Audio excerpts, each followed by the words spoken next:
नमस्कार, मी नेहा महाराष्ट्र वेज रेसिपीजमध्ये तुमचं स्वागत करते।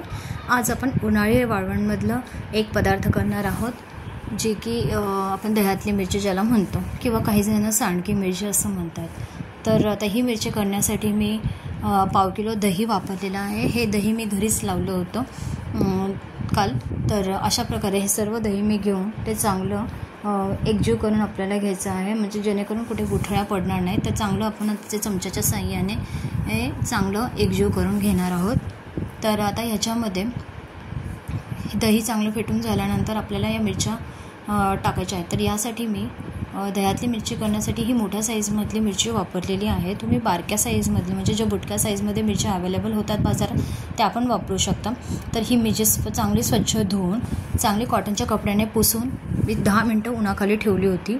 आणि त्यानंतर आता अशा प्रकारे आपल्याला त्याला वरनं देठापासून ते खालच्या टोकापर्यंत चाकूच्या साहाय्याने 2 भाग करून घ्यायचे आहेत। तर तुम्ही बघू शकता मी चाकूच्या साहाय्याने आता भाग करून घेतले आहे। तुम्ही विळीचा वापरही यासाठी करू शकता।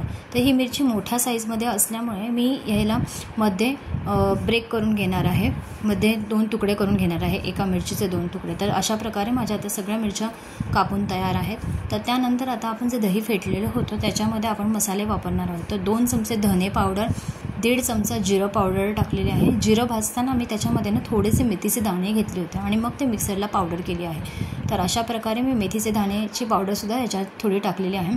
चवीनुसार हिंग आणि 3 चमचे मीठ वापरलेलं आहे मी याच्यात। तर काही जण सेंधव मीठ वापरतात, तर सेंधव मिठाचा वापर जरी केला तरी चालू शकेल। मी साधंच मीठ वापरलेलं आहे। तर चांगलं फेटून झाल्यानंतर एकजीव मसाले केल्यानंतर आपल्याला जे मिरच्या आपण केल्या होत्या ब्रेक करून घेतलेल्या त्या आपण ह्याच्यामध्ये ॲड करणार आहोत आणि आपल्याला त्याला सगळीकडे दहीला स्प्रेड होईल अशा प्रकारे एकजीव करून घ्यायचं आहे। त्यानंतर एकजीव झाल्यानंतर हे जे दह्यातल्या मिरच्या आहेत ज्या मुरवायला आपण ठेवल्या होत्या त्या रात्रभर मुरवायच्या आहेत, म्हणजे जवळ 24 तास।